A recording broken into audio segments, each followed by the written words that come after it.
I regret maining Blight. Yep, I said it. I regret maining Blight. When I started playing Dead by Daylight, I mained more simple killers like Legion, Demogorgon, Pig, and Huntress mainly, until about midway through my time playing DBD, I caught myself on a singular killer non-stop. Now, as you can tell by the title of this video, that killer was obviously the Blight. But before I tell you why and accidentally make the video 2 minutes long, I need it to be longer. I need my 10 minutes. Let me first tell you guys why I started playing this killer before it took a turn for the worst. Why am I saying it so dramatically? Why I started playing Blight. I started playing Blight way after he came out, as I didn't even have Dead by Daylight installed in my PS4 by the time it came out. But when I reinstalled it, I didn't want to play the same 4 killers. I wanted something new. So I started watching more DBD YouTubers, Darva, and JRM mostly. But that was until I had a video pop up on my feed, and it was a video about the Blight from a YouTuber streamer, and his name was Lilith Omen. Did I say right? Lilith Omen? I think Lilith Omen. I watched the video and I was in awe and so intrigued by his gameplay and his enthusiastic voice, and he played Blight. He made Blight look so effortless. So I decided to give Blight a try, and I lost. I lost a lot. It also didn't help that I was playing on PS4, so playing Blight was really difficult. Like, really difficult. But every single YouTuber I saw playing Blight was always on PC, so I put in a lot of time playing Blight on my controller in just such a small amount of time, and I played Blight so much. Like, to put it in perspective, I haven't played Blight in months, and he is by far still my most played killer somehow. I haven't played him in months. I am not a cocky person, but I feel like on controller, I've gotten pretty good at playing Blight. Not super consistent, but I feel like I could hold my own. But now I kinda wish I didn't, just a little bit. So now let me get into exactly why. As anybody would have guessed, I thought Blight was super fun because dash fast, dash all the time, speed equals fun. Like, I made Octane and Apex, like speed is my thing. Also, his lore is really cool and his design is fantastic, so I played Blight a lot, and a lot, and a lot. But the worst part about it was my mindset, my mentality. I saw how Lilith Omen never run any gen regression perks and never kick gens, so without even knowing, I completely copied how he played. And don't get me wrong, Blight is a fun killer, but after playing him for so long, Blight is like very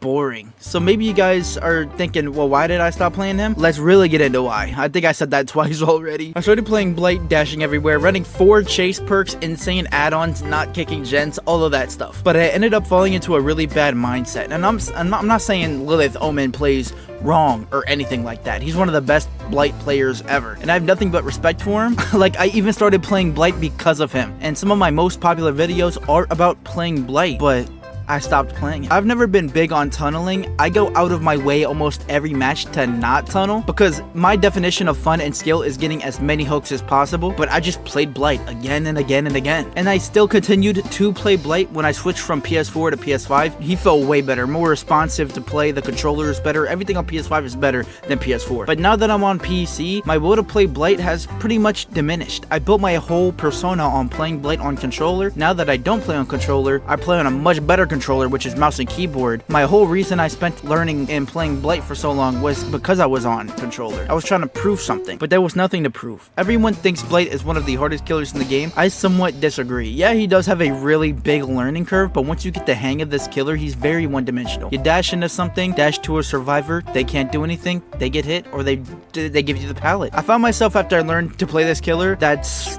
the only challenge. Learning to play him is more challenging than actually playing this killer. I used to hug tech all the time when playing Blight, but now that's not possible anymore. And yes, I was one of those Blight players who were like, please don't remove hug tech, it's not an exploit. But now looking back at it, yeah, it was probably an exploit. I'm not gonna lie. Back then I didn't think it was, because you could see the Blight trying to hug tech so you could run away before he finishes his hug tech. And don't be wrong, that did work, but with speed add-ons, it's literally unreactable. But this part of his power was never intended, so getting rid of it made perfect sense. Now we have to play Blight the way he was always intended, without hug tech. Not only that, but doing the same thing, just bumping and bumping and bumping till you eventually get the last hit. It's just, I don't know, like, I may sound weird, but I think it's kind of boring. I find it more fun to just throw hatchets across the map. But then when I stopped playing Blight and went back to other killers, I realized how much of a quote-unquote crutch character Blight is in a way. I had the wrong mindset, but now what I'm gonna say is not a diss to Lilith Omen or any Blight player.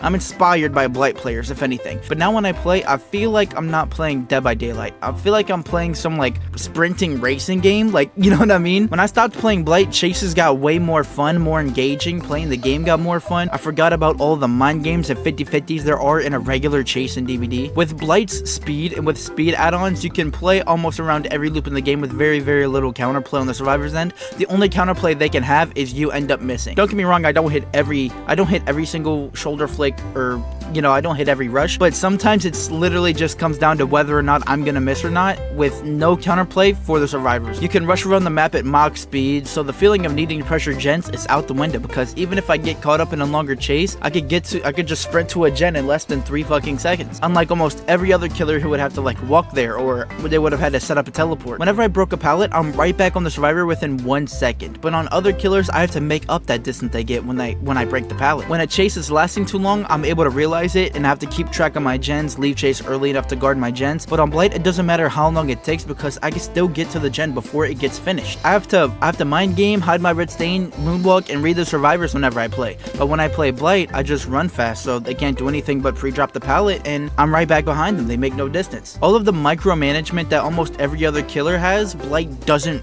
really have, unless you're going against a super good coordinated team, but that is not the case all the time. Especially for somebody like me who's like mid MMR, I'm not going against really good survivors all the time. Not to mention solo queue. You just dash with little input from the survivors, little counterplay from the survivors, and that's why I stopped playing Blight. Even though he's one of the hardest killers to initially learn, I will agree to that, he is kind of one-dimensional in a way. Like, I don't know how to say it. Like, I'm not saying he's not cool and there's not different ways. You could play stealth Blight, you could play hex Blight, but he doesn't feel like he plays by the simple rules of Dead by Daylight, and that's why I stopped playing him. I don't know how many times I'm gonna say I stopped playing him. I'm gonna keep saying it. I stopped playing using gen regression perks at all, but since I was playing Blight, I relied on getting super quick downs and constantly overwhelming survivors and chase, but my down didn't always feel earned. The speed and turn rate add-ons, I would always run and they were carrying me. But the worst part was my mindset, and it was how I went about losing. Yeah, the more you play a certain killer, the better you get at that killer. That's just how it works. But that doesn't make you better at the game as a whole. Since I didn't tunnel or camp or bring gen regression perks, I didn't get better at guarding gens. I didn't get better at pressuring gens, pressuring survivors. Don't get me wrong, my chase didn't last long at all, but if you take the second best killer in chase, have 2 of his best chase add-ons to make his power stronger, and 4 in chase perks, there's pretty much nothing a survivor can fucking do in chase unless they're really, really, really good. And you don't get those survivors every match, like I said. It was all about the chase and getting the instant down for me. And don't get me wrong, I despise running 4 gen regression perks still, but with the way I was playing Blight, it didn't feel like Dead by Daylight anymore. There's no play the survivor can do back but pre-drop or go down fast. The things that made DBD different from every other game isn't really there when I was playing Blight. Making chases last as short as possible and get as many hooks as possible is the way I play. That's how I like to show that I have some skill. But Blight is a really strong killer, making the asymmetrical game feel like a single player game. And the worst part about my mindset was this: I don't have gen regression perks, so if I lose, it wasn't fair and was out of my control. Something like that, which is how I looked at it, and it was a terrible way to look at it. Imagine playing Survivor and not bringing any chase perks, so you're like, if my chase lasts 7 seconds, it's because the game is killer sighted. Or Survivor never running anti-tunnel perks and then complains that they get tunneled and say tunneling is OP and the game is killer sighted. I was one of those killers complaining survivors are gen rushing, but I had no fucking gen regression. What did I think was gonna happen? But that only happens when I play Blight. But here's the thing, I only had that mindset when I was playing Blight. Whenever I played a different killer, I would bring 1 or 2 gen regression perks because it's pretty much needed you have at least 1. But with Blight, I was so focused on the chase that I never brought any, so if the gens got done faster than usual, I would blame it on the game instead of me for not bringing any fucking perks. Don't get me wrong, he is still pretty fun and I'll still play him every now and then. I even plan on maybe making a guide on him soon because people are asking for it, but there are some killers that make Dead by Daylight not feel like Dead by Daylight. So now I'm back to playing my killers that I love playing the most, mostly Demogorgon, Huntress, Kaneki, and I've been trying Unknown. I don't really like the way his UV thing work, his hentai. I was really struggling with that against some good survivors, but yeah, I've been trying to learn him. I don't know, just I have to really learn him. I gotta play him way more. I need to watch a guide or something because something's not clicking with me in Unknown. I really want to like get good at him. Maybe he seems really cool, but I just can't wrap my hand around it. I don't know what it is. So to wrap up this video, what do you guys think? Do you understand what I'm trying to say? If you do, make sure you let me know in the comments. We're getting a lot a lot of love on this channel recently, and I just want to thank you guys so much. And do you guys have a killer that you regret playing for a really long time? And if you do, why? Let's talk in the comments. Like, honestly, I wasn't even gonna play Blight for the background footage of this video, but I decided to anyway. But yeah, I almost didn't even get that match because the match I had right before it was a match where they saw that I was Blight and they just gave up, bro. Like, they just saw it was Blight and they gave up. But yeah, this is just a quick video I wanted to make about how I feel about Blight and why I don't play him anymore. So the people who initially subscribed to my channel for all the Blight content, I can still go back to making Blight content. I have no problem playing the character. Obviously, there's fun with speed. That's the main reason I played. Anyways, I'm procrastinating into the video. Let me know what you guys think. I have some video ideas lined up, but if you guys have any video ideas that you maybe want me to do, put them down in the comments. I'm gonna look at them all, and I just might do them. Other than that, I hope you guys enjoyed, and I hope you have a good day. It started when we were younger. You were my boo.